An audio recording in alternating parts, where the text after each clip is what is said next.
welcome to episode 250 of School Librarians United. I am your host, Amy Herman. This podcast is dedicated to the issues and challenges school librarians face every day. As a school librarian in my 17th year, I knew I wanted a podcast which addressed the nuts and bolts of running a successful library program. I don't claim to have the answers, but I hope that this is a platform to share resources and exchange ideas. Now is a perfect time to mention that all the ideas and opinions expressed in this podcast by myself, my interview guests, and listeners who reach out to the podcast are our own and do not reflect those of our school districts. When incorporating research, I always make sure to cite my sources. So whether you're a novice or a veteran school librarian, this podcast has something for you. Friends, next week we will be celebrating Thanksgiving in the United States, and I will be taking the week off. Our 3 children are coming home for the first time since August. We will be hosting and are so lucky to have our family and our friends coming to spend this time with us. I am grateful for all that these past 6 years of podcasting has made possible. I rely on a steady stream of generous and talented guests to share their expertise week in and week out. I love our listening community whose weekly feedback, suggestions, and requests inspire and shape the lineup of all our episodes. I couldn't ask for a more supportive PLN, and I am so fortunate to have connected with many of them this past fall. I readily acknowledge that this endeavor would have ceased to exist had it not been for the incredible guests who step up to the mic and the devoted listeners who tune in each week. I am committed to showcasing all the amazing things that school librarians do every day, and thanks to you, this podcast has no end in sight. I'd like to extend a very special welcome this week to listeners Andrea in Illinois, Christy in North Carolina, and Amanda in Texas. I welcome you and all listeners to reach out with your feedback and episode suggestions. You can reach me either on Facebook, on X, formerly known as Twitter. My handle is at LMS_United. On Threads, you can find me at School Librarians United, and on BlueSky at SLU Podcast, or the email address schoollibrariansunited@gmail.com. If you include your mailing address, I'll be sure to send you a podcast sticker. Friends, be sure to listen to episode 224. I announce a sponsorship with Literati Book Fairs, and now is a chance to hear from one of Literati's team members, Aubrey. Aubrey Poole, thank you for joining us. Hi, Amy. Thanks for having me. So, Aubrey, we've just met. I'm so, as the newest member of the Literati team, would you give me an idea of what you do at Literati? Because I have a feeling that you and I are going to be friends. You could be right about that. I'm the curator. So I get to choose the books that you see at our fairs or in our boxes. So basically, I'm the resident book nerd here at Literati, so I think we have a lot in common. So tell me, what is it about when you're getting ready to sort of plan out because you're basically bringing sort of a microcosm, a sort of a bookstore experience into a scale that we are able to host in our spaces. So what do you do to make sure that you are providing, enough, materials for all the age groups that you support? Yeah, it's a good question. So right now, Literati, we have book fairs that range from grades kindergarten up through 8th grade. We're not currently in high schools, so if you have any high schools librarians listening out there, I apologize. But if you're K to 8, we've got plenty of books for you. I think what really sets Literati apart is, our book choices are informed by data, but handpicked by humans. So we really like to sit at that crossroads of art and science. Data tells me a lot about what our customers have enjoyed in the past, maybe what they're looking for, what types of books to purchase, what types of books to send. Sort of like you as a librarian asking your patrons questions when they come in trying to find a book. That data really informs me. But then, the human element has to come in here, and I go and I look for the books that I think, your kids are going to love. I'm a big reader. I'm a professional bookworm. My co-curator, Kristen, was a public librarian. So between us, I think we have about 30 years experience in publishing. My background is as an editor. So I was editing children's books at Hachette and source books. So we've got a lot of experience just working with books. And so we kind of bring that to the table along with our wonderful data team. Well, and I think that librarians, especially when we schedule those book fairs, we put a great deal of trust in the professionals who are creating this experience for the students at our schools. And, Literati is known to have a really fantastic selection of books, both, on the shelves and also in the book club boxes.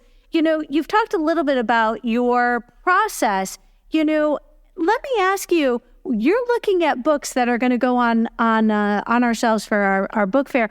What really gets you excited when you start looking at books that you say, I think this is going to go out in this next book fair? Yeah, thanks. Well, that's a great compliment coming from a librarian, so I appreciate that. Like I said, I know a lot about books. I've worked with a lot of books. I read a lot of books. So I'm definitely keeping up with, trends and sort of where the publishing marketplace is going. You're probably seeing unicorns are super hot right now. Dinosaurs never are unpopular. So things like that. But really what never goes out of fashion is really good storytelling. And that's what, gets me really excited. And as a librarian, as a curator, I think what we do is all about discoverability, whether it's, trying to find a book for a patron, trying to find the right book that goes on the bookshelf, or if you're a patron or a customer and you're coming in and you're just overwhelmed by choice, you're not really sure what you want, what you need, trying to make those matches. We're kind of book matchmakers. That's really what we're doing. And so I talk to, as an editor, I know editors are really close to the material. So I talk to the editors, I talk to the publishers, I read the trade reviews, I talk to librarians, I listen to their podcasts, look at the awards list, go to conventions. I was just at TLA recently. So really it's trying to find books from anywhere, here in the US, across the globe. We find books in the UK even, we'll go anywhere for a great book. I love that. I hope, Aubrey, you come back on the podcast. Listeners are going to be wanting to hear a little bit about the updates and what we can expect from Literati moving forward. Happy to. Thanks so much, Amy. Tune in to learn all about Literati and their very generous offer. Librarians who book their very first Literati Book Fair for this school year and mention the code UNITED when booking may qualify to receive a $500 gift card to Titlewave. Visit the link in today's show notes and call the Literati team to see if you qualify. And now a word from our sponsor, Capstone. Capstone is an innovative publisher and education technology provider of children's content for school libraries, classrooms, and at-home learning. Home of the award-winning PebbleGo research database, Capstone has a passion for creating inspired learning and intellectual curiosity in children, and I am so excited to be working with them. I'm also grateful to Capstone for their continued commitment to support the podcast in Season 6. They are offering listeners of School Librarians United a very special discount. Visit shop.capstonepub.com and use the code UNITED to get $20 off an order of $100 or more for both print and Capstone interactive ebooks. That's code UNITED for $20 off an order of $100 or more for both print and ebooks on shop.capstonepub.com. And now for today's episode, Helping Students Belong, and my conversation with Rachel Grover and Stacy Gilbert.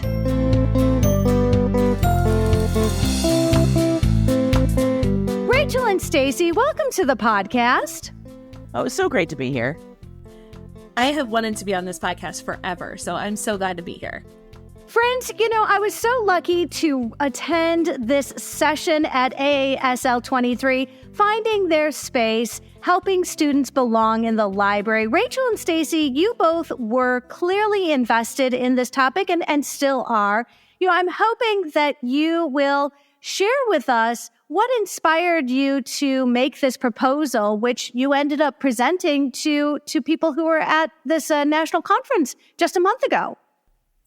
So this is Rachel, and, we've presented before. We're very active in presenting for the Virginia State Library Association as well as at our district level.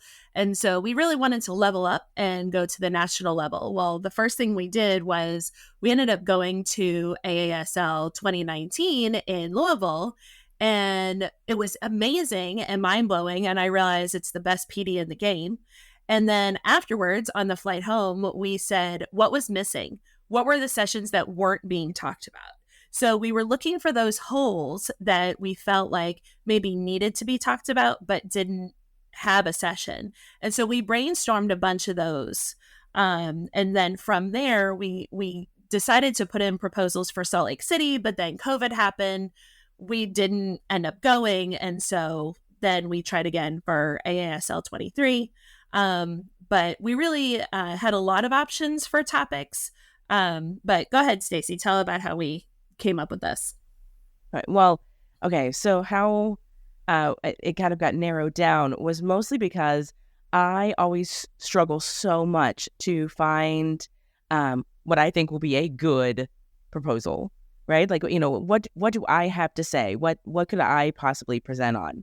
Which I know, there are lots of school librarians in the exact same boat, right? Like, we all think that we do nothing special and why would anyone listen to us and all of those things. So I was really kind of racking my brain thinking, like, okay, so what are my, specific strengths in the library? And it's a lot around rapport and building relationships with kids and helping the space feel safe for them and providing that sense of belonging.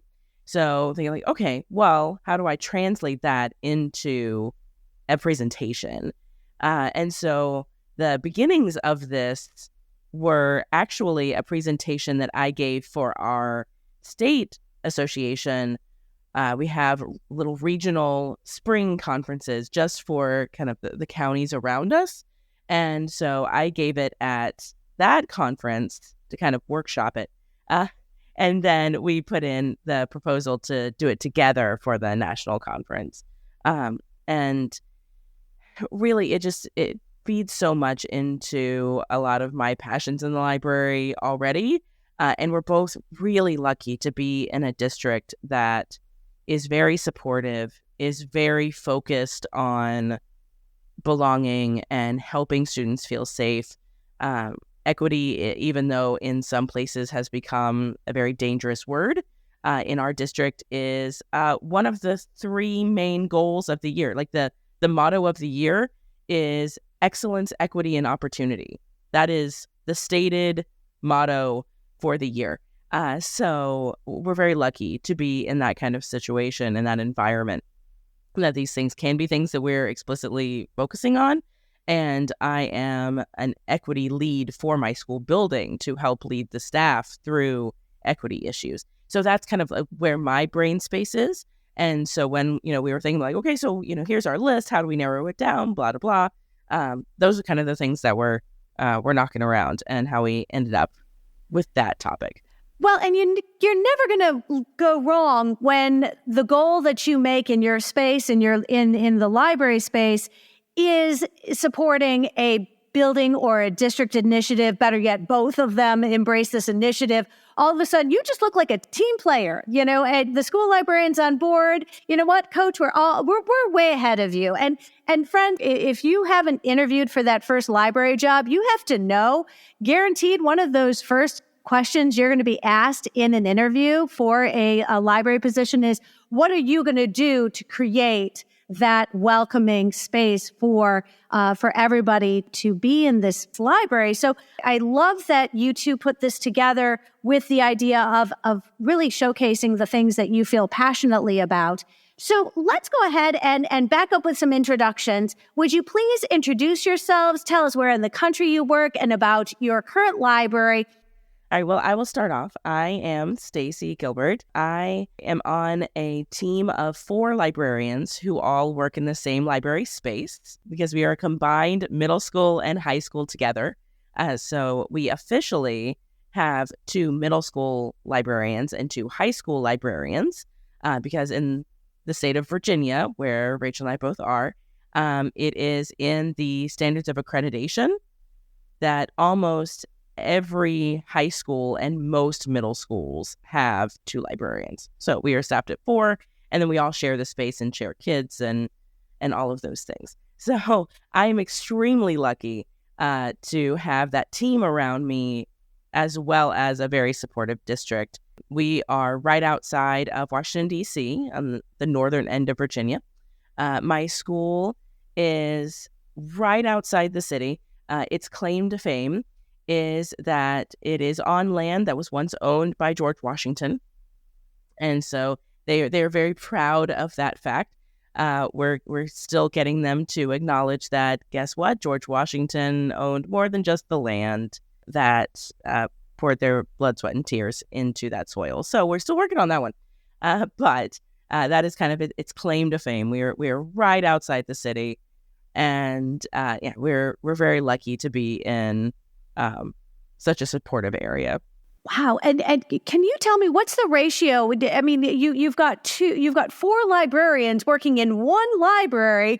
Is there a magic number with if your building population of students reaches a certain number, you have a ratio of students to school librarian? I'm just curious because we've got people who could move to Virginia, and I'll tell you what, friends, if you want a job, it sounds like Virginia is a great place to go if you're a school librarian. I don't have that kind of flexibility, but there are listeners who are tuning in right now. We're like, where do I want to land? And we're going to talk about that in just a minute. But is there a number, Stacy, is it how many per 1,000, or how many students are you supporting, each of you? So the ratio from the state is for secondary libraries. It unfortunately leaves out elementary. But for middle and high school libraries, at 1,000 students, you get a second librarian. So yes, for the listeners out there, if you are wondering where to end up that is supportive and protects library jobs, Virginia does an excellent job of those things. And my school and district are super supportive. I sponsor the middle school and the high school GSAs.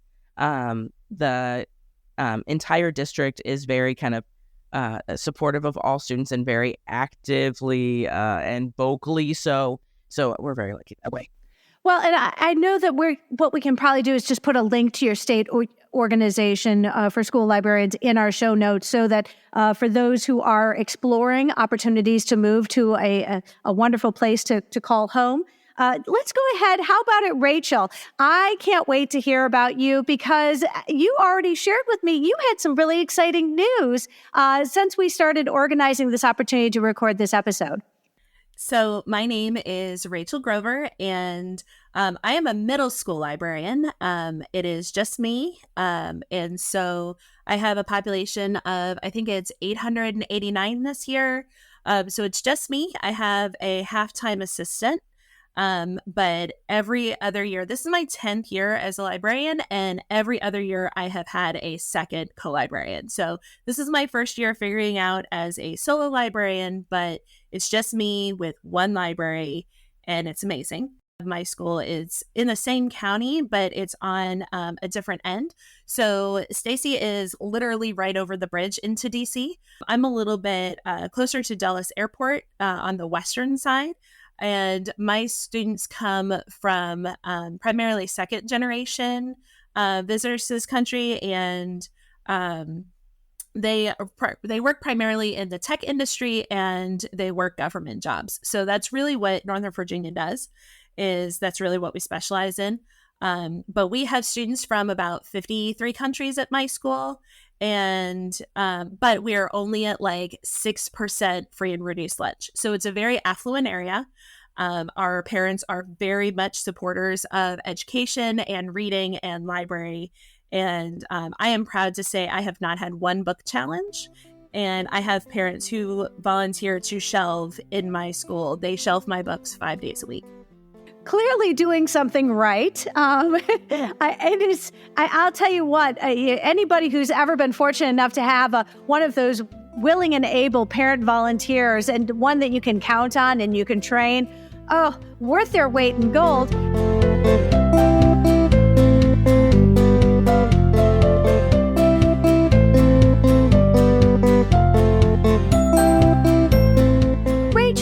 Do share with us, because we briefly spoke about doing your AASL session as an episode together, but please share with us some exciting news and why you think you got it in the first place.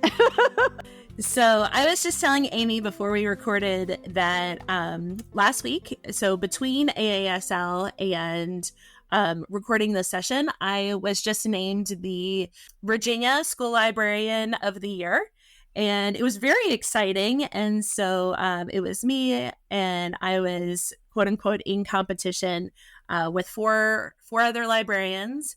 And it was a big deal. I got a glass award, and there were pictures, and I got a sash, which was very fancy. And so I had to trade in one sash for a Librarian of the Year sash, and it was pretty great. I will say that, I am only as good as the people around me, and I can't do a lot of the stuff I do without them. So, just as a little plug that's not related to our episode, but it really is about your network. So even if you are the only librarian in your district or whatever it might be, there is such power in your professional learning network, because they're the ones that will get you through everything and celebrate with you when things go right. Well, but clearly, to your credit, though, you must be doing something right, because, when you've got this many, adults who are invested in their child's library and librarian feeling that support, trust me, if you were a curmudgeon, they would not want anything to do with you. So do not at any point dismiss the importance of the librarian for creating that culture, that sense of community and welcome. And I think that speaks directly to the core of what we're going to be talking about today. Neither of you are originally from Virginia. Clearly, you've landed well. But I'm curious, what brought you to Virginia? Because you made it clear in your presentation that you are not Virginia natives. So we're not Virginia natives, and you might hear that, we both work in the same district. We work in Fairfax County, which is the northernmost district aside from Arlington and Alexandria. We're almost to DC. And believe it or not, we went to college together. And we are married. And so we are sometimes referred to as the librarian power couple, because we're both librarians and we talk shop all the time. We do put a moratorium on talking library things in July because everyone needs to have a personal life. But it is totally great to have a significant other who also understands the joys and the pitfalls of the job. But one of the reasons why we ended up in Virginia was we went to undergrad together. I grew up in Boston, and Stacy grew up in Nashville, and we both ended up at the same college in Massachusetts. And senior year came around, we both were education majors, and there are very few jobs in Massachusetts. My Massachusetts librarians, hats off to you. And my Massachusetts teachers, hats off to you, because it's very difficult to get a job in Massachusetts. Stacy wanted no part of going back to Nashville. She wanted something different. And believe it or not, as teenagers in high school, we both went on trips to Washington, D.C. And so it worked out completely different, but at about the same time we were in D.C. And so we basically decided that it was about halfway between Nashville and where my family was in Massachusetts. We both wanted to be kind of near history and the power of being in DC. And so we started looking for jobs, and I just happened to Google teaching jobs in Virginia, and the very first county that came up, we both ended up getting teaching jobs in. So we up and moved. We took the huge plunge, we left our families in their respective states, and we completely started new life in Virginia. And I'm so glad we did, because it has been such an amazing place to be a teacher and a librarian. It's just a great place for a career. Well, and I will just jump in here for a second. The only thing that comes to mind for me, I don't know much about Massachusetts, but I do happen to know that consistently it's some of the highest paid teachers in the nation. Am I right? Yes, and the state of education, the education in Massachusetts is like top of the line. It is up at the top or near the top across the country. And I really am grateful to have gotten that education. Massachusetts is also a place that is one of the few states losing population. And so because sometimes the students and the families are leaving, not as many teaching jobs are needed. So there are definitely challenges there. Whereas when we moved to Virginia, my very first year teaching, the county that I was working in, not Fairfax, but the county I was working in, was welcoming 600 new teachers that year. So just due to growth and a couple of other things. So it was definitely a good place to land. There was job security. So Virginia is definitely the place. And you know what? We've been here, 17 years? Something like that. Scary. But you know what? It feels like it was 2 weeks ago. I am so happy that we decided to end up here.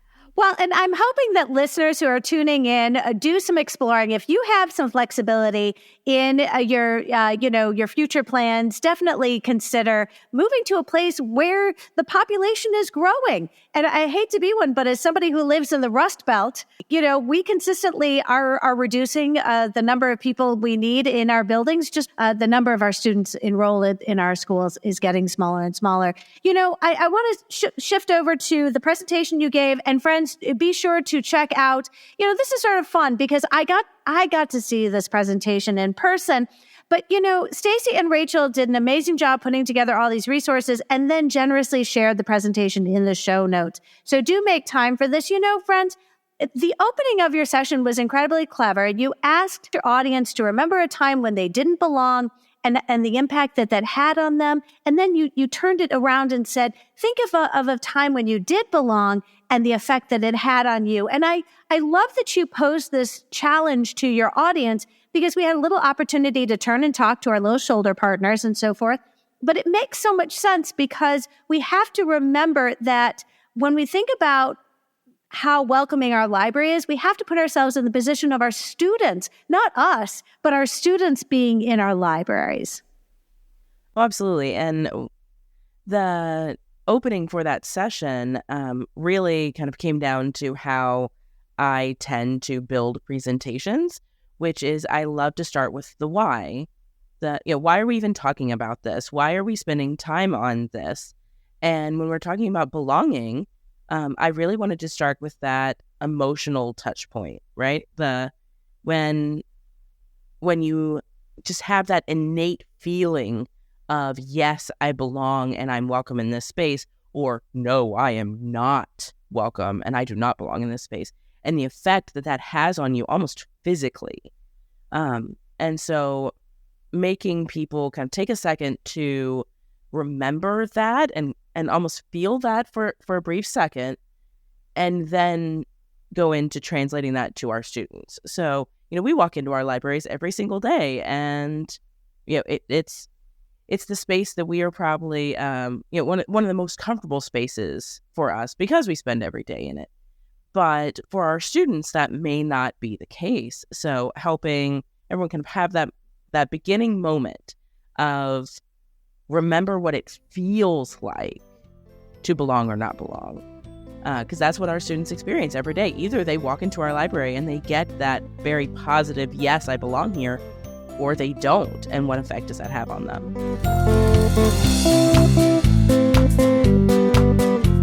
I love this idea that we have to remember that our first purpose of being there in the first place, it's to support our students and to support our teachers.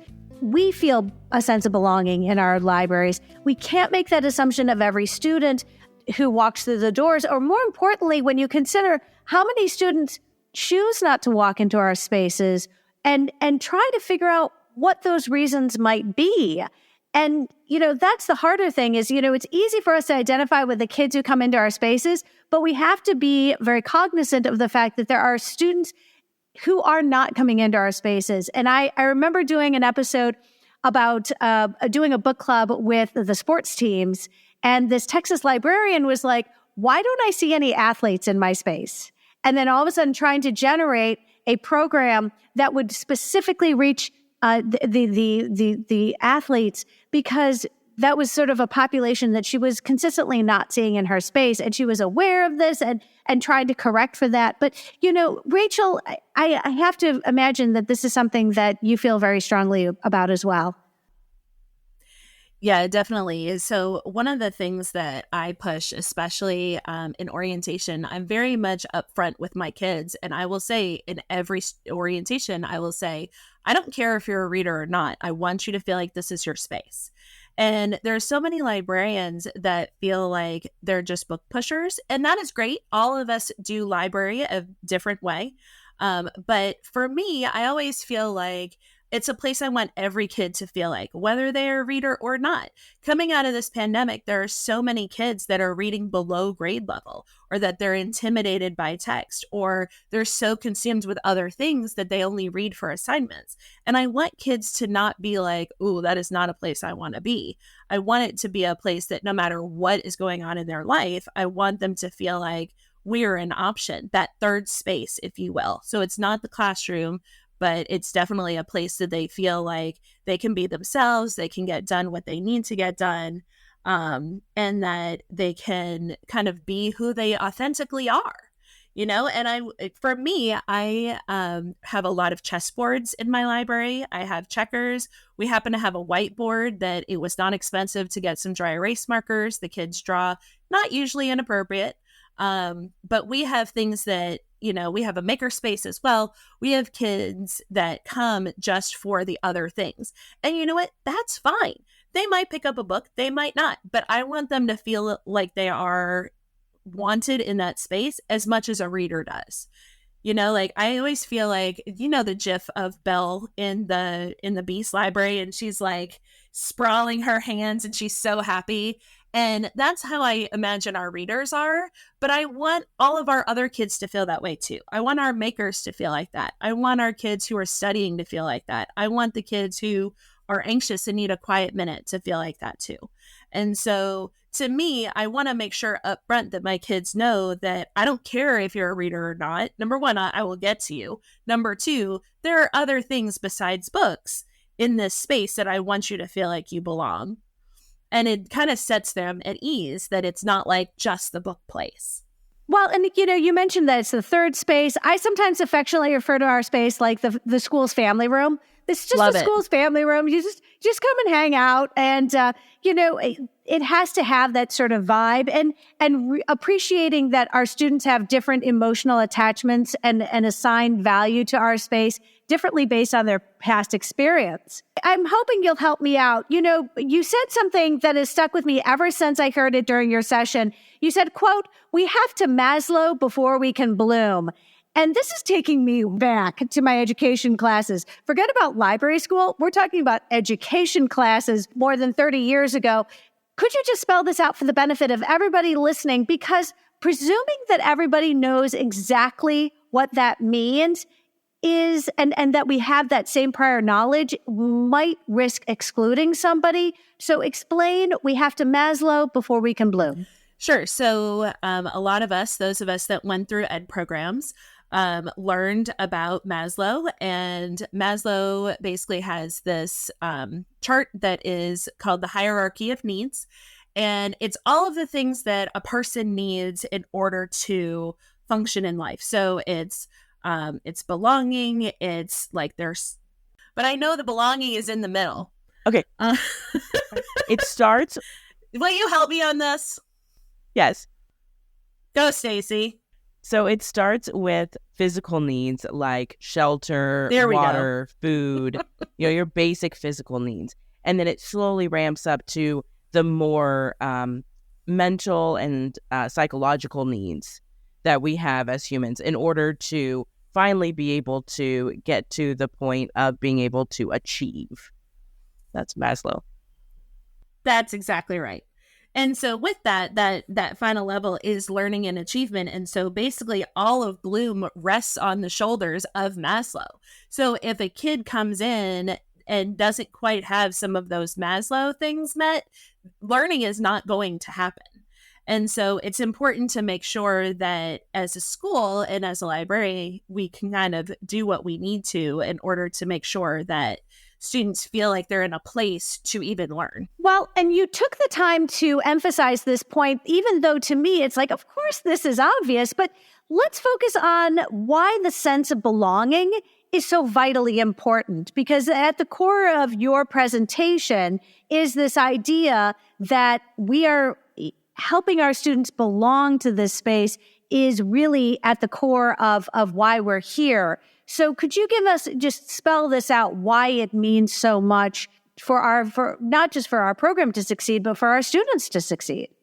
Yeah, absolutely. So, I mean, I think it's something that we all kind of inherently know, but it's hard to put into words sometimes. Why is it important to feel like you belong in a space or feel like you belong kind of in a group? But there's a lot of research about the benefits that happen for students specifically when they feel like they belong to their school or they belong to a space. There's a lot of great research also for the other side, what happens to students when they don't feel that belonging. And it's things like increased anxiety. It's a preponderance of mental illness. They're at greater risk of suicide and bullying and being othered by their classmates and those things. So we're talking about something that we all kind of inherently like. Of course, everyone wants to feel comfortable in a space, but it's also so much more vital and so much more basic than that in some ways. For some kids, it is literally life-saving because for some kids, they don't have another space. On a personal note, I was one of those kids that home was not safe. And so school was the only kind of little piece of security or like safety that I could carve out. And so for those kids, the library might literally be the only space they have. And so if we can provide that for kids, there's no greater calling than to help kids feel confident and loved in who they are, or at least in my view. I love this conversation. And the other thing I think about... Feeling all the feels right now. That's exactly right. And thinking about connection, right? Think about those strugglers, the kids who struggle academically, the kids who struggle with friendships, the kids who, whatever the case might be. And it's about connection too, that maybe every classroom is like, oh, I'm behind in this class too. Oh, I suck in this class too. Like maybe the library is the place where they can kick the butt of their friend in chess, and that is just going to make their day. Or they're going to come in and draw their best dinosaur on the board. So right now we're doing Dinovember, and it's draw your best dinosaur. And I cannot tell you how many drawings we have of dinosaurs. Maybe that's going to be the connection, right? And so they talk about, the connection to school is so important when you're talking about absenteeism. And absenteeism is a big deal across the country right now, and getting kids to come to school and finding that person or that thing that is going to make them want to come to school. And so for us, the library is a place where kids come to just be. A lot of times it's academic and to read, but also it's a place to be yourself. And you feel that way too, right, Stacy? Oh, absolutely. The most important thing to me is that the students feel like they are not being forced to fit into our mold, but that we are allowing for them. It actually kind of goes into a quote that we put into our presentation. We had a little tiny little video of a little bit of I think it was a TED Talk from Brene Brown. Okay, personal note, neither one of us are Brene Brown people. Like we're just, I don't know, we're not, if that's your thing, cool, not our thing. But this little snippet, I thought, spoke so much to belonging, because she talked about how the opposite of belonging, according to the research, is fitting in. It's not like exclusion. So it really made me start thinking about in what ways do libraries, including my library, kind of set up systems that kids have to fit in, they have to conform to, versus how are we setting up our systems to accommodate all students and welcome all students so they have the space to be themselves instead of having to conform to what they think they should be for us.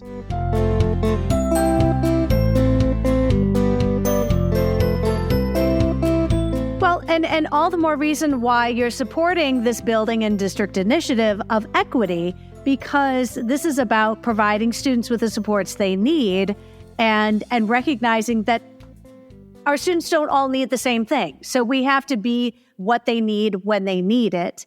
And that is, and forgive me, but we do that to our staff members as well, because not all our staff have the same kinds of needs. And I've always got a soft spot for the new person who gets hired. And I was like, oh, You sweet soul, let me come help you. Slide 11 to me was absolute gold. It is titled, Why a Student May Not Feel Like They Belong in Their Library. And this is where you really have to be willing to be a little reflective and critical of our own practice. And just, friends, that when we know better, we do better. It really is a checklist of all the things that school librarians can review about their own space and programs. So I'm hoping that you'll touch upon each of these, because while some of them may seem obvious, I'm going to be the first to admit that I'm guilty of more than a few of these. Over the past 17 years, I am guilty of creating something that is less than welcoming, and in fact, in some ways, might turn people away from the space that I had. Perhaps I was oblivious. Perhaps I didn't realize the impact that a policy I had might have on a student because I just was clueless. So I appreciate that we're going to have a conversation. And I'm going to feel I'm going to feel very bad about some of the things I've done in the 17 years I've been a librarian. But let's go ahead, because, friends, slide 11, you really need to take a look at this and do some serious, introspection about your practice. So let's go ahead and start with our school, our district, and our state policies. So I have to start with the caveat that our county in Fairfax, we have about 200 librarians in just our district. And we have 5 specialists over us in just library that specialize in elementary and secondary library. And we have a library coordinator over them as well, just for our county. So we are very blessed, and we've been doing this work for years. So this is not something that I would expect to do overnight. This is something that we have been continually analyzing and building on and working towards. And I will be the first to say, and I know Stacy will agree, that I'm not great at all of these either. It's just kind of good to know, and you can kind of fix them as you can, and what feels right for you. But for the first one, the school, district, and state policies, we all know in library land that there are some states that are a little bit more friendly towards libraries than others right now. And a lot of those things that people are targeting are explicitly ways that students feel like they can belong, specifically in terms of reading material. And so it's difficult in some states for students to feel like they belong. And these are policies that are out of library control. So these are things that you just have to follow to whatever extent that might be legally. But even your district might say that maybe your library materials are classified as instruction and you have to label everything that's sexually explicit.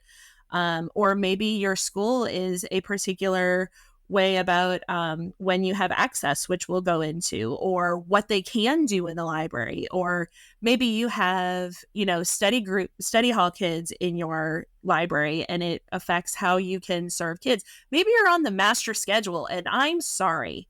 But these are things that are usually out of librarian control, but it's things to target because they do directly affect how students can feel like they belong, because these are restrictions and barriers put in place that maybe is affecting students. Could you just explain that a little bit about being on the master schedule? Are you talking about being on a fixed schedule versus a flexible schedule? Go into a little more detail. Yeah. So sometimes being on a fixed schedule or a partly fixed schedule is kind of referred to as being on the master schedule. That means that you have kids assigned to you. Maybe you are teaching digital citizenship class, or you're teaching some kind of library elective, or you're teaching elementary. You're an elementary librarian and you have second grade come in every Monday at 11 o'clock. So you have time that is, encumbered for you that you can't do anything about. And either that was your own doing or that was somebody else's doing. Got it. Yeah, I knew it, but I wanted to hear it. So how about teacher policies? How might teacher policies create a sense of unwelcome in our space? I mean, I don't know about your listeners, Amy, but if they're anything like me, then they have definitely heard teachers say things like, no graphic novels are allowed, or no, you need to check out a book on your level. you may not check out that book. The one that made me the most angry was a teacher literally ripped a book out of a kid's hands. No, you need to pick something else. I was like, whoa. Let's take a step back, right? So it's those kinds of policies. Or when we go down to the library as a class, you are there to check out a book. And as soon as you check out a book, no, you may not play chess. You may not do the stick together board. You may not participate in the passive programming that the librarian has done. No, you may not. So some of those things, this is for some kids, when their teacher brings them down, that's the one time you see them, that's your chance. And sometimes some teacher policies make that difficult to build some of those connections and some of those connections to belonging. So sometimes those are barriers. Well, and I'll tell you, we've done episodes on literacy shaming and how teachers create this sense that some books are more valuable than others. And I've been teaching long enough to hear somebody actually say, you may only check out a real book. And nope, that's not a real book, because in the teacher's mind, if it isn't a chapter book, it's not. And I've heard them say in line, that's not coming into my room. And and I'm like, whoa. We're not talking about a weapon. We're not talking about, somebody's bringing their lunch into the room. We're talking about a graphic novel. And the teacher's like, that's not good. That goes right into your backpack. That doesn't come into the classroom for our reading time. Because I was like, oh, but all of a sudden, you become a person on a mission, right? You're like, I am going to break you, I swear. And at some point, you're going to realize the damage you're doing. But I will say it is a very easy thing to undermine if you simply say to the teacher, tell you what, your class can always get a bonus book. So, and that's all I do is I just call it a bonus book. And I'm like, okay, when this class comes in, I was talking to my assistant. I was like, you know what? They get a bonus book. Wink, wink, nudge, nudge, you know what I mean? And then all of a sudden, you just change your policies, because if that teacher is going to have that policy, then I'm going to change my policy. It's like, oh, you know what? Everybody, go get a bonus book. We'll just stick around here for a few extra minutes. We're going to work this out in September. And then all of a sudden, the rest of the year, it's really easy, because you know what? The book that they go put in their backpack, that's fine. But, the teacher and I have come to some sort of a truce, because they get their way, I get my way, and everybody wins. But we've got to sort of counter this in a way that is supportive of the teacher, but also gives the kids the books they want. And I will also start by saying that my teachers are amazing. My English teachers are fabulous. And one of the things that I'm actually in the middle of right now, between last week and this week, is doing an activity called Book Pass, where the kids are browsing variety of books that I've selected from the shelves that are on tables. But this whole round of checkouts is just choice books. So they're doing literature circles in class, but they wanted to make sure that kids had books to read for choice. So it was so fun to pull the books for this activity, because I got to pull fiction and graphic novels and nonfiction and, all kinds of things. The only restriction they had was manga, which was fine, because our manga is heavily read and doesn't need any more promotion. But it was so relieving to hear my teacher say, we want to come in and get them a choice book, and we don't care what it is. And it really, you should see the looks on the kids' faces when they find out that graphic novels and nonfiction are also going to be on the tables. It is an amazing feeling. You can feel that relief. And that also is the belonging. They're like, oh, good, maybe I'll find something I want. So I would really give a nice, shout out to my English teachers, because they're amazing. Well, and as somebody who, for the first time ever, was able to dedicate money to building a manga collection, when my teachers saw those beautiful, brand new manga books, they said to their students, and some of these, and forgive me, I'm just going to say this right now, these are some of our brand new hires, some of these teachers who are 22, 23, 24, and you're like, oh, have you seen the manga? And they're like, oh, and they get so excited. They're like, you know what? For independent reading, if you want to check out manga, the rule is you check out 2 manga. So all of a sudden, for our students who are doing independent reading, the teacher's like, that's fine. You can pick manga, but you need to pick 2 in a series or 2 standalones. but you need to pick out 2 books, whereas everybody else picks out 1 book. And hey, mission accomplished. Okay. Oh, I love that. That means, and I gotta tell you, this is where you really have to this is about building those relationships with your teachers. And I think as soon as they see just how, I think sometimes they need to have that sneak preview. And when I gave my teachers, I'm like, look, hey, the brand new books are here. Would you like to come and take a look at them? When you realize the quality of materials that we're making available to their students, and realizing, the librarian's doing their job, why would we keep some of these books out of the hands of the kids? So sometimes I get, what I'll do is when those brand new books come in, I will actually check them out to the teachers, put them in their mailboxes, or say, hey, listen, take a look at this. I thought of you. And all of a sudden they're going to trust you more and the choices that we make for our spaces. So I love this next one because I do want to hear how you explain it. So the lack of access to the space. And when I was looking at this and on slide 11, you mentioned lack of access to the space really becomes an issue when it comes to creating the sense of belonging. Can you guys explain that to me? Sure. So when we talk about lack of access to the space, we talk about whether the library is open or closed. Believe it or not, during the pandemic in 2020, Stacy and I wrote an article for AASL, and it's called Branching Out. And it has to do with what to do when the library is making reading available when the library is closed. And it was really funny because a friend of ours was the editor, and we submitted it. The deadline was December, and it was December 2019, and we know what happened in March. And so we quick emailed our friend and was like, we need to put in an addendum now because we had been closed for the pandemic. And so we had to revise just slightly because now we were writing for the pandemic instead of just when libraries were closed. So it kind of helped us go a little bit quicker and think a little bit differently. But I think about the principals who have every meeting in the library, or they have, department meetings in the library, or testing closes the library. I'm sorry in advance for that. It's just the worst. But anytime the library doors are shut and kids are not allowed to come in is a barrier and a restricting thing for kids to come into the library. It just is. And so many of those are out of our control. But I would also caution librarians that, when you close the library for processing books, or when you close the library for very valid things like having lunch, which we all need lunch, but it's also, kind of a little bit of a restrictive environment because kids want to be in the library.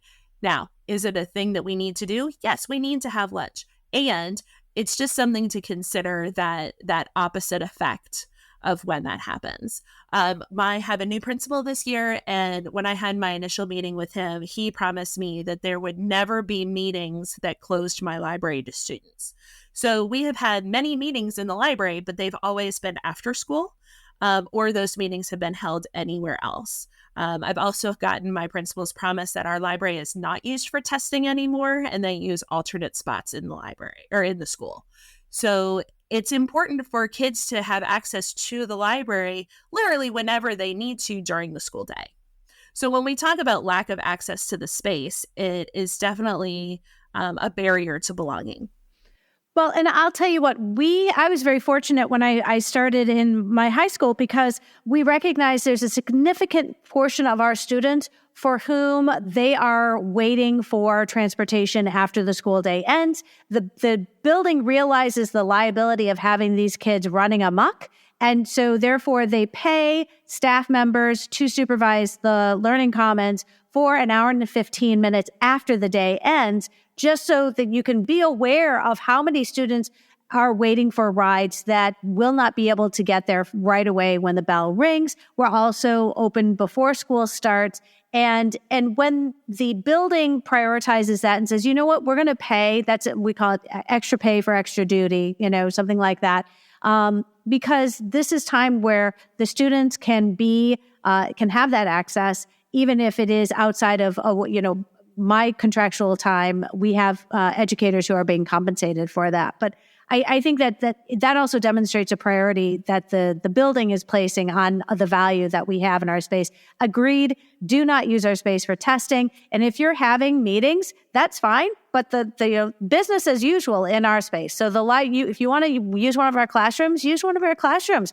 But you know what? Be aware the rest of us are doing our thing. I will tell you though, Amy, I will say that our library is most used before school.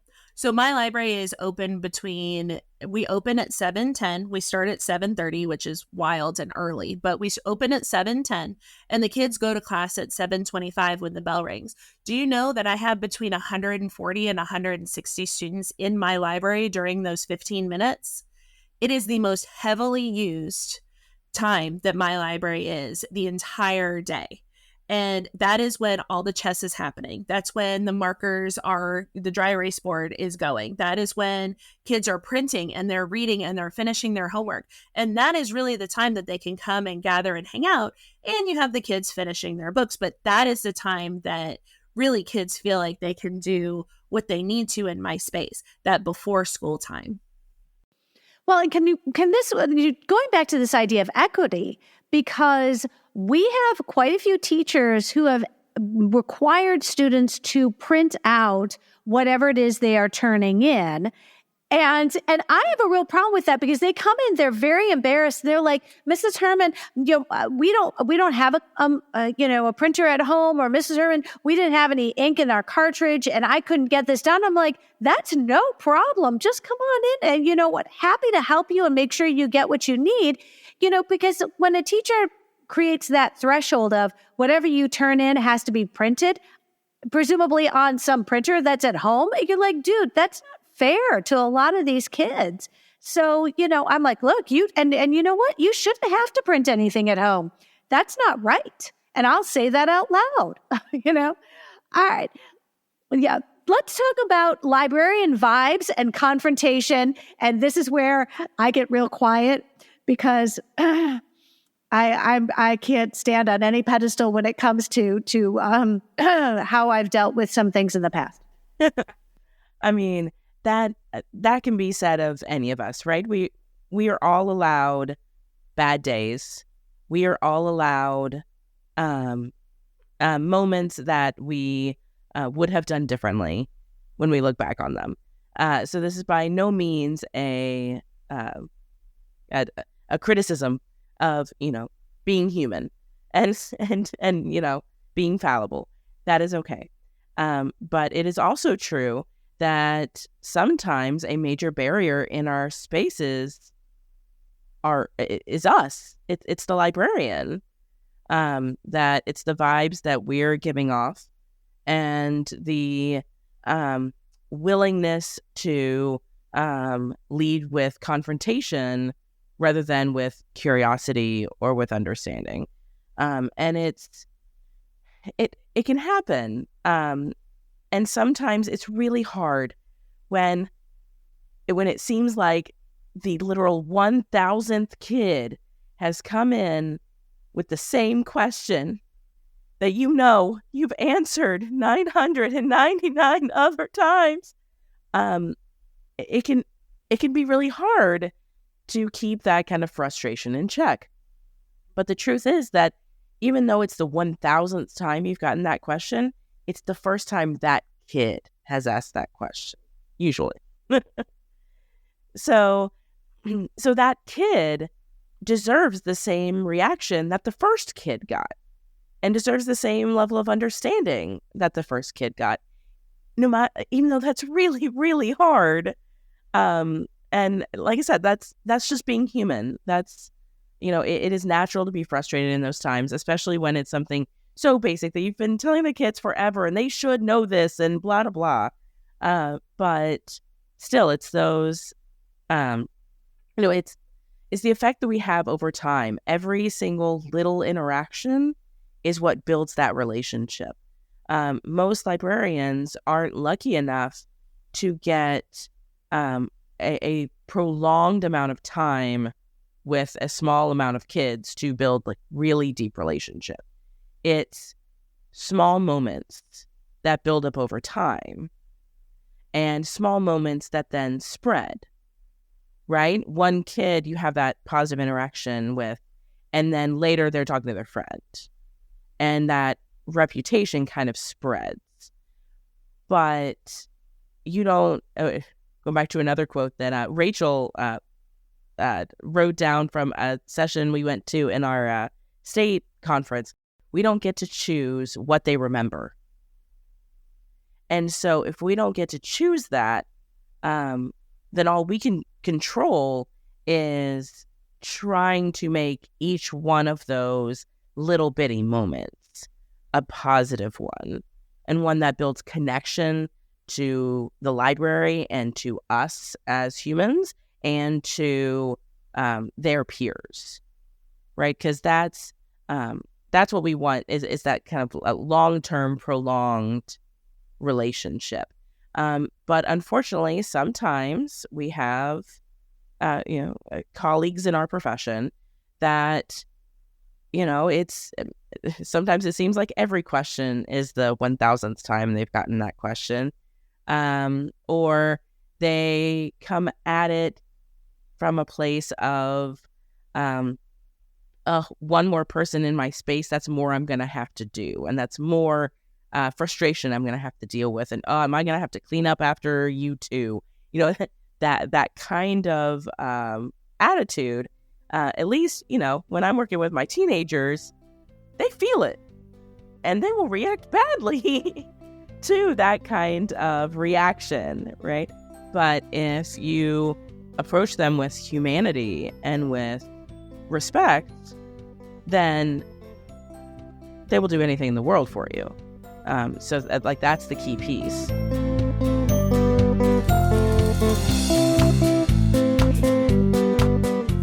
Well, and we kind of have to read the moment, don't we? I mean, a lot of this is about being able to just take a real quick temperature check of what's going on with our particular students. I am very aware that our students are getting college acceptances and rejections during the day. And I'm like, come on.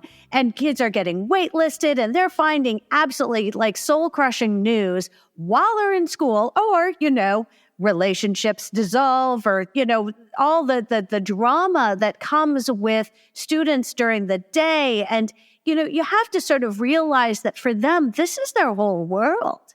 And for many kids, all that matters is what happens with their friends and being in school. And all of a sudden, some of some of those things that really come out, some of those most painful memories that people will ever have happen very publicly in school. And we happen to be the people who house the space where kids might flee during some of these times of crisis. And all our most important charge is to keep them safe. We have to just make sure that our teachers know we are keeping track of them. I know that when I'm aware of a situation where students are fleeing, I try to communicate with our administrators and counselors and just say, hey, listen, I've got eyes on, I've got a walkie, and everybody knows if somebody's in my space, I'm going to communicate with our teachers and say, listen, I know I have a feeling I know what's going on, and just try to be part of the solution. But boy, you have to also recognize when students are using that space because they just don't want to be in class.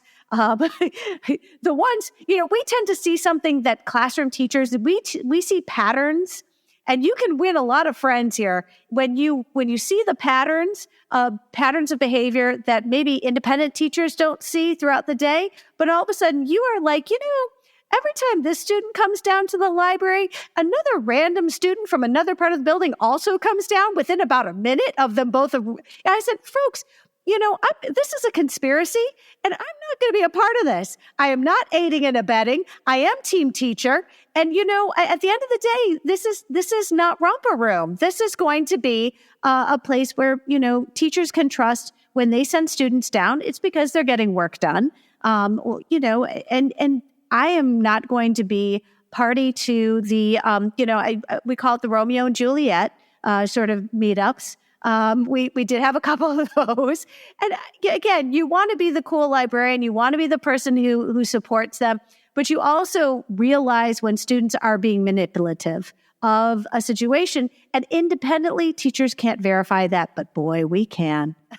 And I just want to be that voice when we have this conversation, because do realize that, yes, we are trying to create a hospitable, warm, inviting environment, but we also have to recognize that at the end of the day, it is a school. Yes. And I will also say that, it's important to convey to kids. I always tell the kids, I always feel like the fun aunt, right? Like, it's school, the classroom teachers are the parents. They have to get on you for not doing your homework and blah, blah, blah, blah.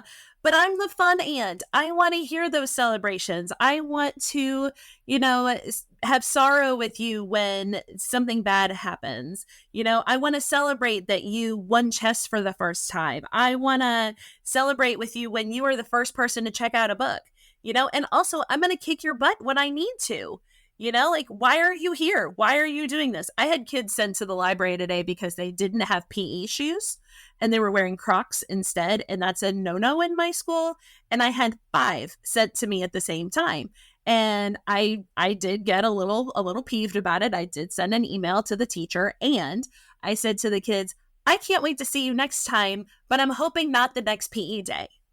And so to have that little conversation, make sure you bring your PE shoes because this is not fun for you or me, to have those reasonable talks with them, but coming from a place that isn't a power of authority so much. Like, I don't control your grades. I'm not going to call your parents. Usually I'm not going to write you up, but I need you to know that what you're doing is not okay. And I want to see you on better terms. Absolutely. This is very important. How about borrowing policies?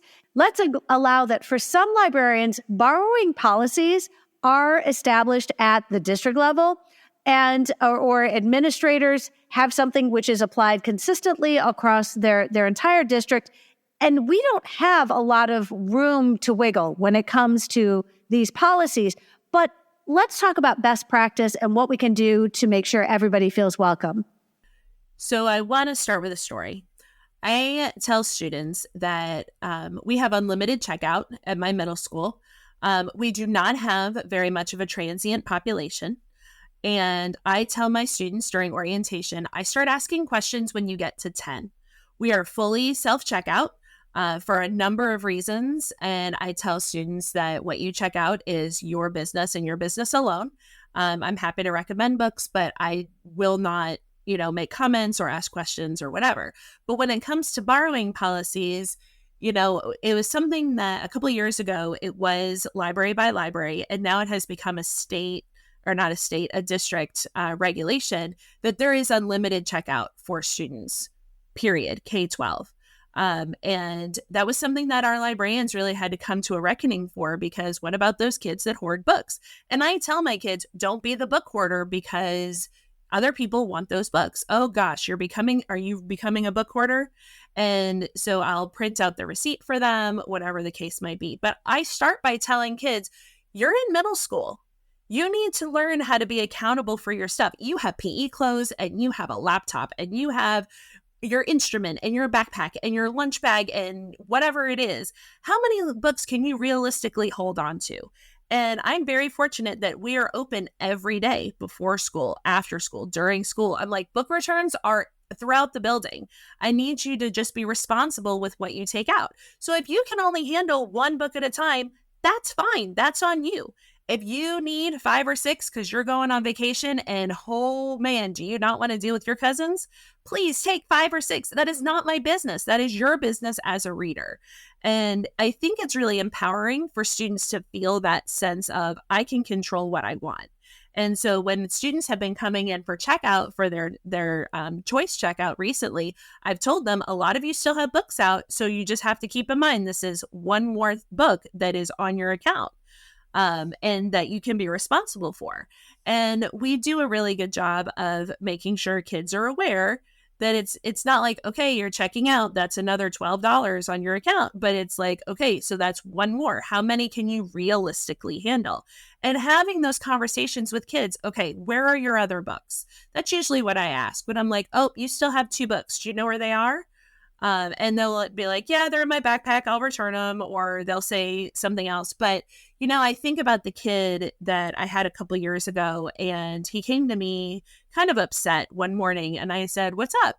And he said, I have to pay for some lost books, but I don't have the money. And I said, well, what do you mean? And this kind of gets into the next one.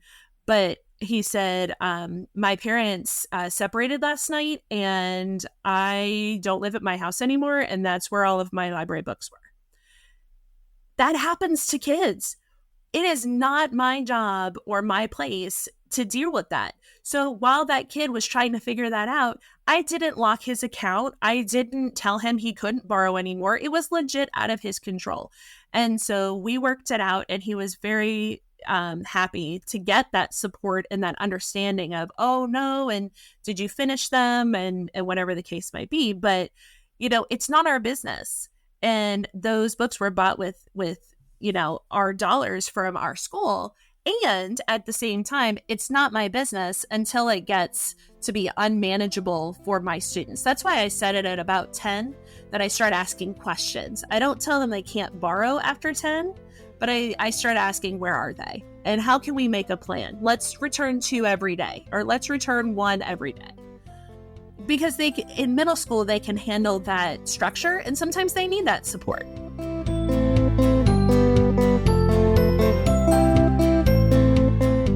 Well, and I will say there's been a very interesting conversation about notices, overdue notices, and student privacy.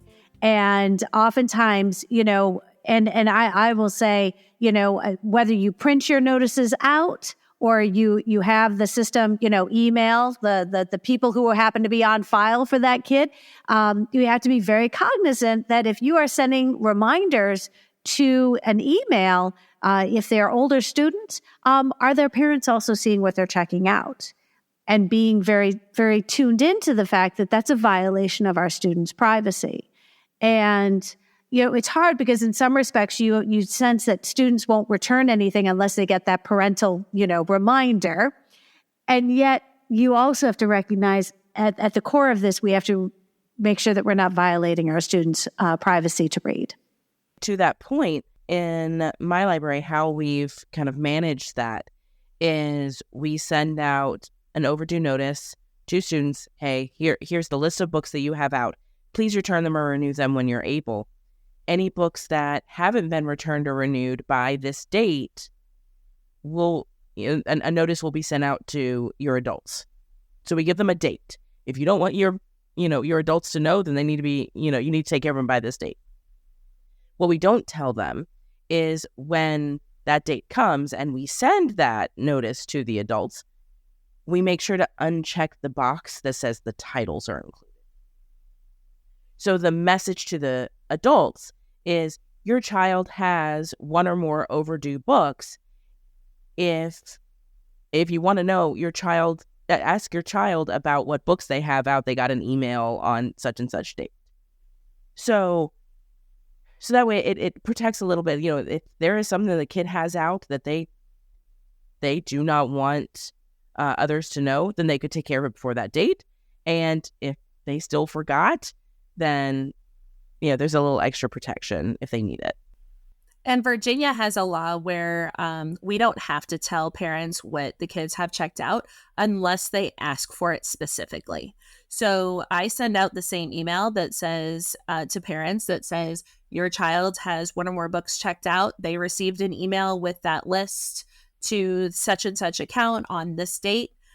Please respond to this email if you have any questions. And sometimes the parents will just respond to me and say, well, what do they have out? And now I'm legally bound to say what they have out.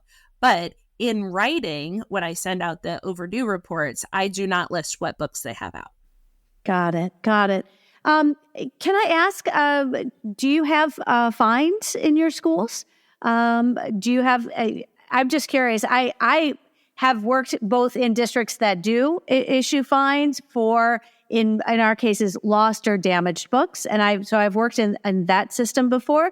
And I've also worked in a system where simply, if you don't have the book, if it's ruined, if it's lost, just tell us, we're going to mark it lost and it's done. So, and I've worked in both of those systems before. So part of the borrowing policies that our district put out, that no restriction, includes no restriction for overdue or lost books. So they are still allowed to check out regardless of their overdue or lost book status. The overdue fines are also completely eliminated. There's so much research out there that overdue fines don't actually lead to increased return of books. If anything, the look on kids' faces when they show up to the library and they look so sheepish. Like, I have this book and I've had it for a long time. And do I have to pay anything? And to be able to tell them, no, sweetie, do you have the book? Okay, we just want the book back. And the relief on their faces, right? That's all it takes is, here, have the book. Yay! We're great. No problems whatsoever. I mean, that in and of itself is a reward. My school community is a little bit different than Rachel's. That mine is definitely less affluent. We have a much bigger free and reduced lunch population, much bigger kind of blue collar, lower class, lower middle class kind of community. So we have decided as a library team not to charge for lost books either. We are very, very blessed in our district. Another one of those, hey, you want to come work with us kind of situations. Our library budgets are very healthy. They allocate money from the district level that principals cannot touch, that are just for books. It's a little over $10 per student that can only be used for books. So that budget allows us to absorb some of that. Amy's giving me yes. completely mind blown. Yeah, friends, the fact is that Stacy, Rachel, and I are having a very visual exchange right now. And there's just some things that I'm just going to leave off tape.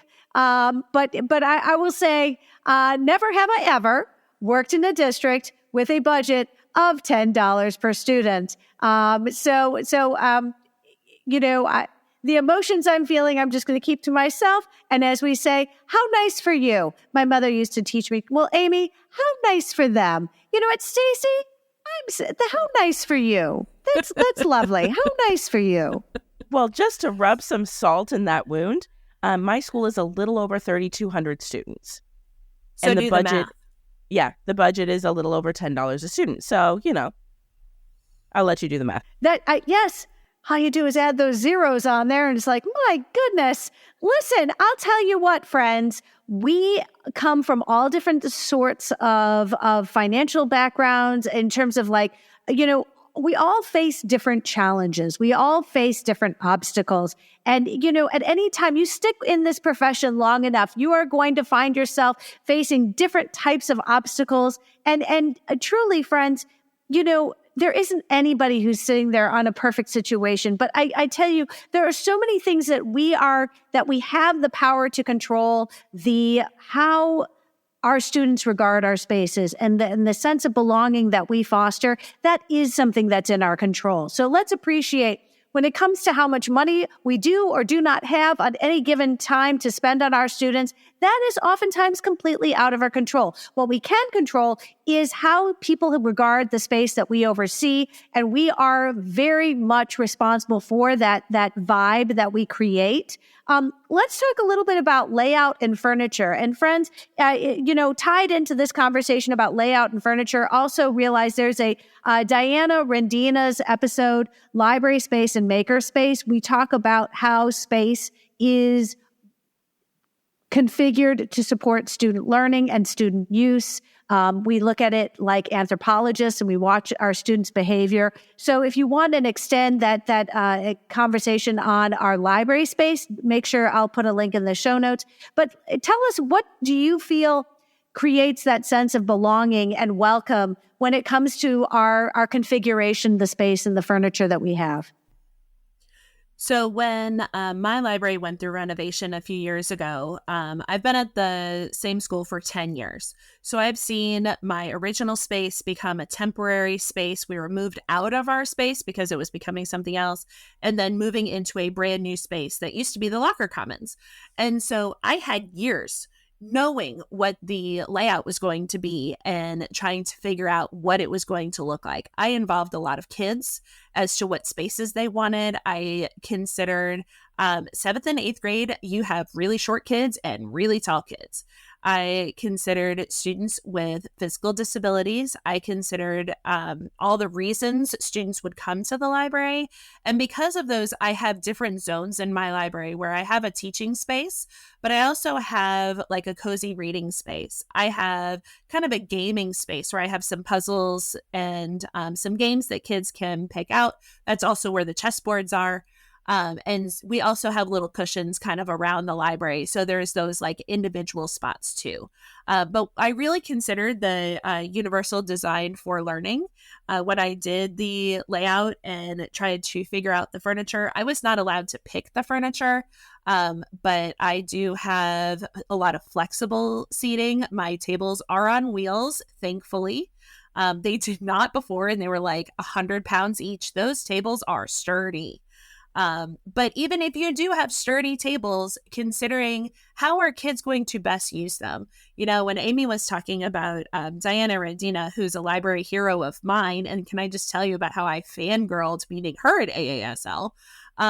Just thinking about what she was saying in terms of layout and where kids want to be. They want to congregate sometimes. Sometimes they're sent to the library to finish that quiz and they need an individual space. And so really brainstorming, you know, jotting down what are some ways that my kids use my library. And then also, what are some ways I want the kids to use my library? Because sometimes those are very different lists. And trying to decide based on the furniture that I have, how can I make these things a reality? For me in particular, I can move around tables. I can kind of shift how my layout is, but maybe yours is not that way. But considering how you want kids to use it as well as how they use it is really going to help kids feel like they fit in the space, that they belong in the space because the furniture works for them. Well, and I'm thinking of the students as stakeholders. You know, if we're smart, we get their buy-in, we take those needs assessments, we get their feedback, whether it's formal or informal, making sure that we're taking into consideration their immediate needs when it comes to use of the space that we oversee. Do tell, reputation. How does reputation of, and forgive me, are you talking about the reputation of the space, reputation of the librarian? What are we talking about and how it changes whether or not our students feel welcome in that space? All of those things, and also the reputation of the students are also combined in there. So whether we like it or not, our students are social creatures. And so the social aspects are as important, if not more important, than physical aspects of the school and of any space, but including the library. So because of that, if there is let's assume for a second that you are brand new to a school building, brand new to this particular library, and you are taking over for one that you then find out has had a not so positive reputation in the building, that it's not really a place students want to come or feel like they are welcome. Well, then that's a huge barrier. They're not going to want to take a chance on an unknown kid, this unknown librarian that, maybe that one's different. They already have this reputation that you're going to have to overcome in order to try to get some kids in there and try to rebuild that. Likewise, if you as an individual have gotten some kind of reputation among the staff or among the students it could be a good reputation, it could be a bad reputation, right? It could be that, that librarian is really helpful and is really welcoming when I go in. It could just as easily be, that librarian is so mean and I'm never going to go back in that library. I've heard students say both statements in various school buildings that I've been in as a teacher and as a librarian. So because of that, that reputation can sometimes be a huge barrier or a huge open door for some students. And if you're in a community where especially if the library is seen as only a reading space, then there's probably going to be some kids who, it's not seen as cool to be in the library. It's not a place that, it is for them or kids like them. And so that reputation, they're like, oh, I can't be seen in the library. That could also be a barrier. But those are all things that can be affected by the librarian, but they are things to be aware of and actively work to spin in a positive way. I think the thing that I struggle with is oftentimes the things that are assigned to us are policies that we have to apply because they are literally above our pay scale. So it's unenviable. Nobody wants to be in this situation. We haven't mentioned this yet, but oftentimes the policy about our spaces, and this is a whole episode, friends, is whether or not our space is open during lunch. There is no easy answer here, and there is no situation where everybody is completely happy with how their space is used during lunch, because 99% of the time it's completely out of our control. This is where I lose nuance. It's like, wait, you have to understand there are some things that's not something I get to make a decision about. You know what I'm saying? This is hard because some of these things are not decisions that we get to make in isolation. These are things which are handed to us as part of a larger space, and how our administrators are overseeing the movement of students. And we have to be respectful. So my school building also got a brand new principal this year, just like Rachel's did. And a policy that this principal has put into place is every school in our district has one period that is dedicated remediation time. And so in years past, that has been our major opportunity to do programming and events. We've had author visits come during that time, or authors come during that time. That's when we do all of our big maker events, because no student has, or at least in the past, no student had remediation every single one of those periods. So there was always an opportunity for the students to access whatever thing we were doing that month. And it worked out really great. Last year, our programs were a huge hit. We were doing so great on our program, and this new principal came in and has declared no students can move at all during that period. They are assigned to a place that is their remediation place, and they stay. No one can move. And we've asked for, can we have special permission? We're doing this special thing. Can we just pull 20 kids? And the answer is no movement for any reason, no. And so that's really hard. And we're still kind of reeling with, so then how do we keep our program going? How do we keep that sense of belonging going when we can't have these events during the school day? Because if we put them after school, now you're limiting access. Some kids don't have rides, all of these things, right? So we're still trying to figure out how on earth we're going to make this work. But I will say that we've had lots of conversations with kids about, this isn't us, kids. We want you here. We are being told that you can't be here. And so that helps maintain some of the relationship. And we've built so much kind of positive feeling with a lot of our kids that we can have those very frank conversations with them, and they believe us, right? They know the stuff we do usually. And the fact that we're not doing it when we say we still want to, we can't, they believe us. And we commiserate sometimes about why it would be so much easier if we could just blah, But so it's definitely a struggle.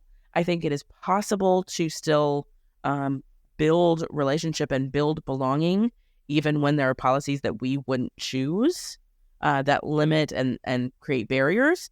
But it is a struggle, right? We all have things that we wouldn't have chosen that affect our own spaces. But it's just about being intentional and doing what we can with what we know and what we're given.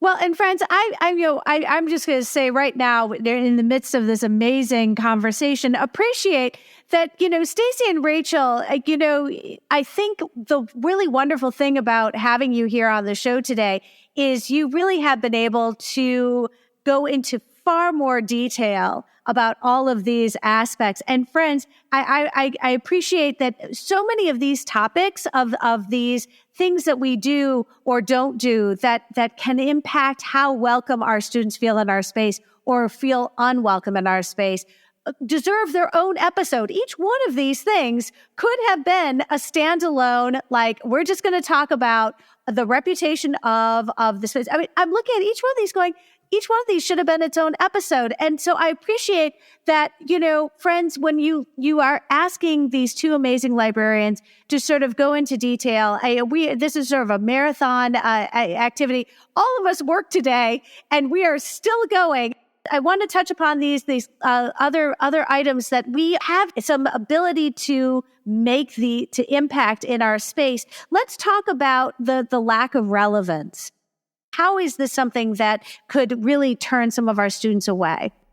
So if you really think about it, if we don't have kids in our library, we are a storage unit.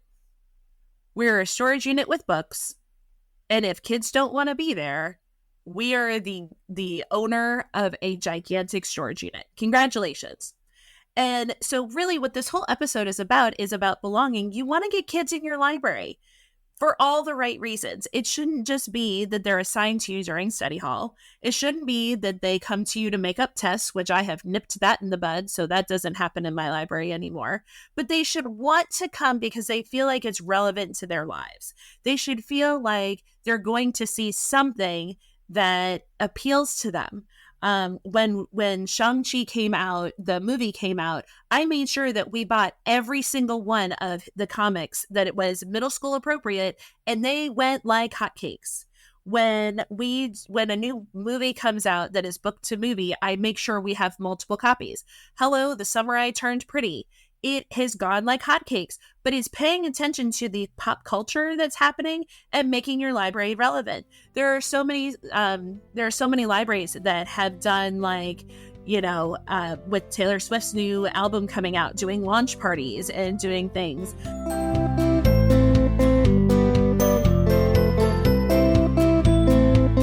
Stacy did an amazing Barbieheimer that you did. Barbenheimer, yeah. That was a great display. Those books moved. There was kind of this pop culture moment of watching them together. You could do like a double feature, and it was Barbenheimer. So for the beginning of the school year, we did a display that so it was it's a 3D display. You walk around it. So half of it was wrapped in pink, and the other half was wrapped in black, and it had the big signs that said Barbenheimer, and the pink side had all books about Barbie, but also feminism and breaking the patriarchy and powerful women and also careers, so kind of a smattering of things the book was about. And then the black side had all books about World War II and the bomb and the Cold War. And I'm telling you, those books moved. And my favorite part, the books that really moved were the Oppenheimer side. It was the black side. And it was all of our dusty nonfiction. I was like, oh my God, none of the kids are going to want to check these out. It was just like World War II, blah, blah, blah. And oh my gosh, it got so many checkouts. So, Barbenheimer for the win. I also think about the librarians who are very much tying into the books that are on Book Talk and the TikTok, titles, and making sure that they have those, as seen on TikTok, and they have those displays, and those are that nod is appreciated. That those efforts are not wasted on our students. And also, relevance isn't just book displays. When I tell kids, I don't care if you're a reader or not, I truly believe it. So for me, so I have the nerds and I love them. And the most popular clubs at my school are Model UN and the Chess Club.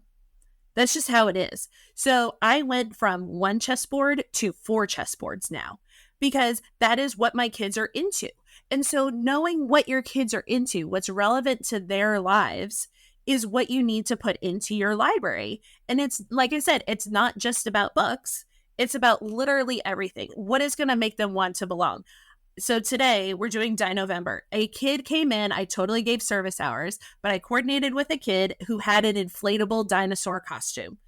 And that roamed around fully inflatable for the 15 minutes that I had 150 students in my library. There were selfies, there was dancing, there was all kinds of things happening, but that's what the kids are into. They know about inflatable dinosaurs. It was the girl's Halloween costume, and it was magic. That's what we're talking about. So if you are just not paying attention or not have a friend who can at least tell you what's popular if you don't follow pop culture, I didn't know about the Barbieheimer thing until someone else told me about it. So if you have friends that are plugged into pop culture, ask them, because that's why kids are going to want to come in, right? They're going to want to come in for the things that appeal to their lives. So it gets me really upset leading into J, the reading exclusive spaces and programs, because like I said, it isn't just about displays. Well, and also recognizing that you might have students who see something on Netflix or they watch and they may not want to read something, but now they've seen it on Netflix or they've seen it on Hulu and they've seen it. So now they're interested in watching. And I'm thinking about all the things that appear on Disney. And then all of a sudden, those are the kinds of things that we can help push because the students have seen it on the screen first, and now they might be interested in reading the book. But yes, recognizing not all of our students are in there to read. Let's talk about the exclusive space and programs when it comes to reading, because again, you want to be cognizant of that students have many different needs when they come to our spaces. Well, absolutely. And they have different needs, but they also have different strengths and they have different interests, right? So, so part of our big push with our programming the past couple of years, which, like I said, is, we're figuring it out for this year. But in the past, the big push was making sure that we had as wide a swath of interests and strengths represented, right? So we'd have, our board game day was so popular. We had a vast array of board games that students could pick, right? Everything from Sushi Go, which is very, very quick and easy to learn, all the way up to, very in-depth like strategy games. So you go anywhere in the middle. Also, there was, build your own catapult. There's engineering and math involved. Or, Pi Day. We did a big Pi Day program. So, to get more of those math kids. But also, we did a write-in. So students signed up to come to just write for, I think it was like 20 minutes. And it was all of our kids that are working on their own stories, and they just wanted time to sit down and write. And we started it for NaNoWriMo for November last year, National Novel Writing Month. And it continued. It was so popular the first time that we did it every couple of months for the rest of the year.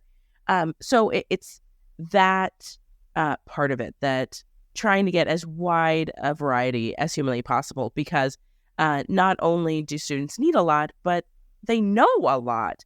And you can also tap a lot of kids to be the teachers, to be the leads on a lot of this stuff too. We have a bunch of kids this year, we have a little small crew that are really into crochet. So I am figuring out how to, when on earth we're going to do it, but sometime for them to be the teachers and to lead other students in learning how to crochet. So, however you can get those kids in to be the teachers, to be the leads, that gives a lot of ownership too. I'm sensing right now that what we really just need is another episode, a follow-up episode. I'm going to put you on the spot. Would you two agree to come back and record with us again? Because there's too many great things to be talking about that not to go into more detail. So, but we can maybe perhaps have you both revisit for an episode on programming and inclusive programming. How about that? Okay, so friends, we've talked it into existence. I think we have two more. You see, when we say things out loud, now I pin you to the spot. How about in 2024, inclusive programming? Just put it on your calendar. I just did. Let's talk about lack of representation and implicit bias and microaggressions. Well, let's first say, yes, put us on your calendar. You tell us when and where because you are amazing. So it is my job to talk about lack of representation. If you haven't noticed, we alternated because it was easy enough for us to figure out who was talking when. So when I think about lack of representation, the first thing I think about is my shelves. Stacy tells me that apparently I am excellent at collection development, and I do pride myself on collection development. And I ensure that every single book that I purchase is diverse in some way. It meets some need of some kid every single book that I buy. And when I think about lack of representation, the first thing I think about is what's on the shelves. I tell my kids and my staff that I want you to come into this library and I want you to see yourself on my shelves and whatever that might be. So we did a professional development in our county that was about all of the aspects of belonging and all the aspects of your identity, right? Like I am a librarian, but I'm also a wife. I'm also a daughter. I'm also a granddaughter. And so I am the oldest of 3 siblings. And so I am entitled to see multiple parts of my life on my shelves. And so that's when I think about lack of representation. If you don't see yourself on the shelves, why are you going to want to pick up books? Not every kid wants to read about somebody else. Sometimes they want to see themselves on the shelves as well. They want to see single families. They want to see, same-sex families. They want to see physical disabilities. They want to see, the autism spectrum disorder. They want to see all of these things, and they are entitled to see those things. Books are being published about those things. And when we talk about lack of representation, I felt pretty schooled when my student in a wheelchair showed up and I realized that all of my books with physical disabilities were female characters. I had nothing for him. And I real quick ordered a whole bunch, but that's lack of representation. I didn't have anything for that kid. And he deserved to see himself in a book. And I just didn't have it. And it wasn't that I just decided not to. It was just that I didn't think about it, something like that. And that is something that is ever growing. But think about how a kid feels like they belong in a space when they don't see themselves in that space. So that's my first thought when I think about lack of representation is the shelves. But then you also think about like the space itself. So those of you that put up Christmas trees, not everybody celebrates Christmas. It was not acknowledged this year in our district about Diwali, and Diwali just happened. And that is something that people in our schools celebrate. So that's what I'm talking about, representation. So you need to consider that if I walked in and I was Jewish and I walk into your library and you have a Christmas tree, I inherently don't feel like I belong because I don't celebrate Christmas. But where are your Jewish, symbols and representation? That is something that we don't necessarily consider, outright. You didn't put up a tree thinking that you were going to, alienate your Jewish students, but it is a concern of some kids. What some people don't know is that, as a side, in December, 16 world religions have a holiday. 16. So you can't just think about, what you think is in your community. That's where you do digging. What countries are your kids from? What are their backgrounds? What do they celebrate? And when you talk about lack of representation, yeah, I'm going to feel real, strongly that I don't belong if everything is geared towards holidays that I don't celebrate. Well, and can I just say, I have managed to make some progress because when we have Ramadan, the Metro Detroit area is home to the largest population of Muslims living outside of the Middle East. And so we're very aware that many of our schools have been changing their policies when it comes to our students who fast and observe Ramadan, and bringing them into our library spaces when the rest of the students are eating. That's an accommodation that every building recognizes that for our students who are observing the fast. And I want to make sure, friends, also a link in the show notes we're going to be including is a whole playlist called Putting Students First, because many of these practices are ones which we have touched upon in other episodes. So I want to make sure that we do that. Let's go ahead and lastly, implicit bias and microaggressions. All right, so this one might be, in my view, one of the hardest ones, because this one really is about us as librarians. Because microaggressions and implicit bias happen every single day in libraries all over the country to our marginalized and underserved students. And a lot of times it happens not from any intentional desire to cause harm. It's a lack of knowledge. So it's work that we need to do as individuals to not perpetrate that harm. And it takes a lot of internal work, and it takes a lot of introspection. It takes a lot of trial and error. You try like, oh, oops, that wasn't it. Okay, I will not do that in the future. And being okay with getting it wrong sometimes. And all of that work is for the benefit of kids so that we're not inadvertently pushing kids away.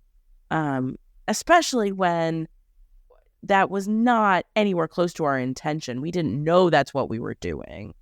But being aware of ourselves and how we're interacting with kids, and when we might say or do something that, we kind of inadvertently stepped in it and we didn't know before. I'm thinking about my students who are non-binary, and my students who have pronouns and a name, which to their classroom teachers, they've got this, they've got this down. But as somebody who has, 1,352 students, I may not know the name that my students use and the pronouns that they use. And unfortunately, what I'm looking at is in our circulation software.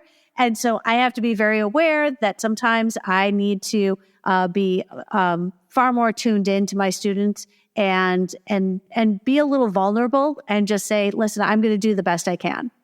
Oh, absolutely. And those are opportunities, for a little bit of humility, and sometimes asking the kids, how do you wish I had addressed you, or how should I do that next time? Because the kids will tell you. And we just have to be willing to be reflective and to be learners, right? We're never perfect at this. But the truth of the matter is that people in our profession, including each one of us, I'm sure at some point, have perpetrated that harm for some kid. So being honest with that and being humble about that, but not sitting there, using it to be better and get better. Absolutely. I when I was part of your presentation, I was just like, you know what? I see so many times when I needed to do better, and we're reflecting on this. This whole conversation has given me so many ways that I know I need to recommit to doing better. And friends, do not for 1 minute presume that you can only make these changes at the beginning of the school year. I think one of the best pieces of advice I ever got from an administrator was there's nothing magical about September, you can make changes to your program at any stage of the game. There's nothing it's not that if you don't start this in September, you can't make changes midstream. When you realize that something you're doing isn't working or you need to do better, you can commit yourself to that. And it doesn't have to be at the start of the school year. It can be any time. And just recognizing that we have it in our ability to do that. When we know better, we do better. Rachel, Stacy, you are just amazing fonts of inspiration to all of us today, and you've promised to come back in 2024 for some inclusive programming because there's so much you have to share. Rachel, would you start off and give us an idea? Where can we follow you on social media? Friends, I'll be sure to include this in the show notes. Sure. So we are both still on Twitter. And we both are on Threads. Stacy is more on Threads than I am. We both have made the switch to BlueSky. If you are not on BlueSky, it is quite the place to be. Steve Tatro on Twitter is doing an amazing job right now at getting the school librarian community over to BlueSky. So Steve Tatro is the one to hook up with, because BlueSky is amazing. I really do like it as a social media. I also am not great on Instagram, but my school website is really great. There you can find a lot of my frequently asked questions and lots of other things there as well. What about you, Stacy? Yeah, so probably the best ways are to get a hold of me are Instagram or BlueSky right now. Also, my library has an Instagram and a Twitter. So if you wanted to see what the library is doing, that's probably your best bet. And that is at Hayfield Library.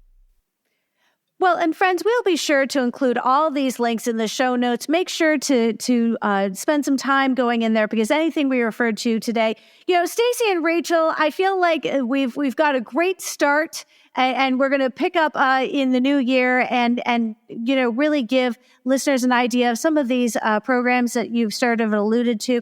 I appreciate all that you've done to give me pause and an opportunity to do better in my own space. Thank you so much. And I hope you have a fantastic holiday season. We're going into it.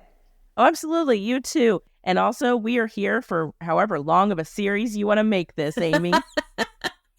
And honestly, something I will say just real quick before we wrap up is we are really no strangers to connection. So please feel free to reach out with a question, with a story yourself. We're only as strong as our community. So we are definitely not up on this pedestal. Please feel free to reach out at any time. I hope you have a fantastic Thanksgiving, and I'm going to see you in 2024. Yay! Bye!